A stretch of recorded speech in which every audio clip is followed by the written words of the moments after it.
అంబేద్కర్ కోనసీమ జిల్లాకు సంబంధించి అమలాపురం సమీపంలో ఒక 2 అంతస్తుల బిల్డింగ్ కుప్పకూలిపోయిన పరిస్థితి నెలకొంది.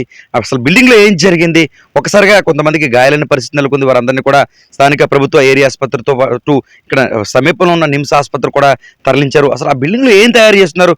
ఒక్కసారిగా దాదాపు 2 అంతస్తుల భవనం పేలుడు సంభవించి కుప్పకూలిపోయిందంటే అది ఆషామాషి విషయం కాదు. ఈ విషయంపై పోలీసులు దర్యాప్తు చేస్తున్నారు. స్థానిక ప్రజాప్రతినిధులు కూడా ఆ ప్రాంతానికి చేరుకున్నారు. ఒకసారి అక్కడ జరిగిన ఘటన ఒకసారి పూర్తిస్థాయిలో చూసినట్లయితే ఉదయం 9:30 ప్రస్తుతం అమలాపురానికి సంబంధించి రావుల చెరువు ప్రాంతం అంతా కూడా ప్రశాంతంగా ఉన్న పరిస్థితి నెలకొంది. ఇక 9:45 సమీపంలో ఒక్కసారిగా ఒక పేలుడు సంభవించినట్లుగా స్థానికులు పేర్కొంటున్నారు. ఆ పేలుడులో అక్కడ ఉన్న 2 అంతస్తుల బిల్డింగు ఒక్కసారిగా నేలకి కుప్పకూలిపోయి పేలుడుకి గోడలన్నీ కూడా పటాపంచలైపోయి ముక్కలుగా పడిపోయిన పరిస్థితి నెలకొంది. దాదాపు ద్విచక్ర వాహనాలు రాయల్ ఎన్ఫీల్డ్తో పాటు అక్కడ ఏదైతే ఆ బిల్డింగ్ ఉన్న వాహనాలు కూడా పూర్తిగా ధ్వంసమైన పరిస్థితులు నెలకొన్నాయి. మనకున్న విశ్వసనీయ సమాచారం ప్రకారం అక్కడ స్థానికులు అంటున్న ప్రకారం అయితే అధికారులు అధికారికంగా ఇంకా తెలియచేయలేనప్పటికీ ఒక మందుగుడి సామాగ్రి అక్కడైతే ఒక తయారు చేస్తున్నారు. ఆ తరుణంలోనే ఈ పేలుడు సంభవించింది.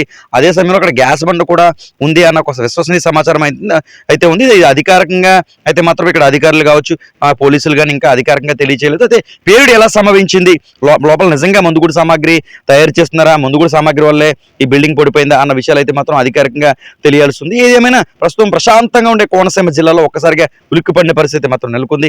2 అంతస్తుల బిల్డింగ్ అంటే అది ఒక డాబాకు సంబంధించిన 2 అంతస్తు బిల్డింగ్. అందులో కొంతమంది కూడా ఉన్న పరిస్థితి నెలకొంది. నిజానికి ఏ పేలుడు సంభవించకుండా 2 అంతస్తుల బిల్డింగ్ కుప్పకూలిపోయే అవకాశాలు అయితే మాత్రం ఉండవని చెప్పుకోవచ్చు. ఈ తరుణంలోనే గోడలో స్లాబ్లో కూడా అన్నీ ఊడిపోయే విధంగా దేనికి దానికి ముక్కలైపోయి కిందన పడిపోయిందంటే ఎంత భారీ పేలుడు అక్కడ సంభవించింది అన్నది అర్థం కాని పరిస్థితి నెలకొంది. ఏదేమైనా ప్రశాంతంగా ఉన్న అమలాపురం ప్రాంతంలో ఒక పేలుడు ఒక భయాందోళన అయితే మాత్రం సృష్టించిన పరిస్థితి మాత్రం నెలకొంది. ఒకసారి స్థానిక పోలీసులు కావచ్చు, డిఎస్పీ కావచ్చు, పోలీసులు అంతా చేరుకున్నారు.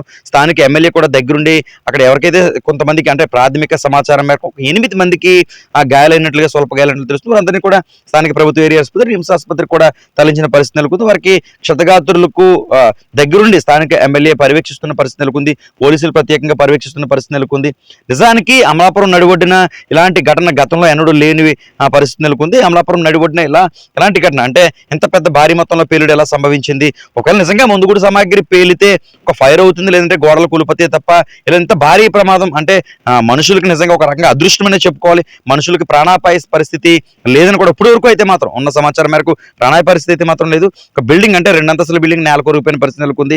వాటితో పాటు చుట్టుపక్కల అంటే ఈ బిల్డింగ్ అనుకున్న భవనాలన్నీ కూడా ఒక్కసారిగా దద్దరిల్లిన పరిస్థితి, ఆ శబ్దానికి దద్దరిల్లిన పరిస్థితి నెలకొంది. ఏం జరిగిందో అన్న భయంతో ప్రజలంతా కూడా ఒక్కసారిగా నివాసాల నుంచి బయటకు రాకపోతే బిల్డింగ్ అంతా కూడా పూర్తిగా నేలపై నుంచి కిందకి పడిపోయిన పరిస్థితి నెలకొంది. జరిగిన ఘటనకు సంబంధించి పూర్తి వివరాలు తెలియాల్సింది. సంబంధించి అమలాపురానికి సంబంధించి డిఎస్పీ కావచ్చు, సిఐలు కావచ్చు, సంబంధించిన పోలీసు యంత్రాంగం అంతా కూడా బిల్డింగ్ ఎక్కడైతే పడిపోయిందో అమలాపురం ఆ ప్రాంతానికి చేరుకుని దర్యాప్తు ప్రారంభించారు. అసలు బిల్డింగ్ ఎవరిది, లోపల ఏం తయారు చేస్తున్నారు, బిల్డింగ్ లో ఇంతలా శబ్దం ఎలా వచ్చింది, ఏం పేలుడు జరిగింది అన్న కోణంలో పోలీసులు దర్యాప్తు చేస్తున్నారు. ముందుగా క్షతగాత్రులు బిల్డింగ్ లోపల ఎవరైనా ఉన్నారా, ఎవరైనా ఇరుక్కుపోయారా అన్న కోణం తయారు చేస్తున్నారు. అయితే ఇప్పుడున్న ప్రాథమిక అంచనా మేరకు కానీ సమాచారం మేరకు బిల్డింగ్ లోపల ఎవరు ఇరుక్కుపోలేదు. ఉన్న 8 మంది దాదాపు 8 మంది స్వల్పంగా గాయాలు, వారందరూ కూడా ఆసుపత్రికి తరలించిన పరిస్థితి నెలకొన్నాయి. ప్రధానంగా చూసుకుంటే ఈ అమలాపురానికి సంబంధించి ఎమ్మెల్యే కూడా ప్రత్యేకంగా పర్యవేక్షిస్తున్నారు. ఎమ్మెల్యేతో పాటు ప్రజాప్రతినిధులంతా కూడా అక్కడికి ముఖ్యంగా ఎమ్మెల్యేతో పాటు అనుచరులు కావచ్చు, అమలాపురానికి సంబంధించిన నేతలు కావచ్చు ఆ ప్రాంతానికి చేరుకుని ఇప్పటికే సహాయ సహకారాల్లో ముందంజలో ఉన్నారు. ఆసుపత్రిలో ఉన్న కూడా మెరుగైన వైద్యం అందించాలని ఇప్పటికే ఎమ్మెల్యే సూచించిన పరిస్థితి నెలకొంది. కొంతమంది ఈ ప్రభుత్వ ఆసుపత్రిలో చికిత్స పొందుతున్నారు, మరికొంతమంది నిమ్స్ ఆసుపత్రిలో చికిత్స పొందుతున్న పరిస్థితి నెలకొంది. ఏదైనా వీరందరికీ కూడా స్వల్ప గాయాలైన పరిస్థితి నెలకొంది. ఎవరికి ప్రాణాపాయ పరిస్థితి లేదని ఒక విశ్వసనీయ సమాచారం ప్రస్తుతం అయితే మాత్రం అందుతుంది. ప్రస్తుతం బిల్డింగే అంటే దాదాపు ఒక సిమెంట్ బిల్డింగ్ అంటే ఎంతో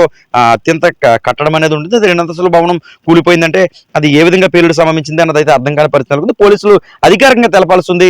ఇందులో మందుగుడి సామాగ్రి తయారు చేస్తున్నారా, లేకపోతే ఎలా కూలిపోయింది, ఏం జరిగింది అన్నది పోలీసులు అధికారికంగా తెలుస్తుంది. ప్రాథమికంగానే విశ్వసనీయ సమాచారం ప్రకారం అందులో ఒక మందుగుడి సామాగ్రి తయారు చేస్తున్నారు. ఆ తరుణంలోనే ఇది కూలిపోయిందంటూ కూడా ఒక విశ్వసనీయ సమాచారం అయితే ఉంది. కానీ అధికారికంగా మనం ఈ విషయం మాత్రం నిర్ధారించడం. ఏదేమైనా ప్రశాంతంగా ఉండే అంబేద్కర్ కోనసీమ జిల్లా అంటే పచ్చని ప్రకృతి, సోయగాలికి మారిపోయారు. అటువంటి జిల్లాలో ఈ అమలాపురం ప్రాంతంలో ఒక పేలుడు ఒక సంచలనంగా మారింది. ఒక కోనసీమే కాదు, ఉమ్మడి తూర్పుగోదావరి జిల్లాలో అమలాపురం పేలుడు ఘటనకు సంబంధించి ప్రస్తుతం చర్చనీయాంశంగా మారింది. రాష్ట్ర వ్యాప్తంగా కుదిపేస్తున్న పరిస్థితి నెలకొంది. ఏది ఏమైనా ఈ ఘటనకు సంబంధించి ఏం జరిగింది అన్న కోణంలో పోలీసులు అయితే మాత్రం దర్యాప్తు చేస్తున్నారు. ప్రస్తుతం అయితే మాత్రం ఎవరైతే క్షతగాత్రులు ఉన్నారో వారికి వైద్యం అందించే క్రమంలో వారిని కాపాడే ప్రయత్నంలో మాత్రం ప్రజాప్రతినిధులు కావచ్చు, అధికారులు కావచ్చు, పోలీసు యంత్రాంగం అంతా కూడా దృష్టి పెడుతుందని చెప్పుకోవచ్చు. ఏమైనా ప్రశాంతంగా ఉండే అమలాపురంలో ఈ పేలుడు అనేది ఒక చర్చనీయాంశంగా మారింది. చూడాలి మరి అసలు పేలుడు ఎలా సంభవించింది, ఏం జరిగింది అన్న విషయాలు మరిన్ని తెలియాల్సింది. సూర్యప్రకాష్, ఉమ్మడి తూర్పుగోదావరి జిల్లా ప్రతినిధి.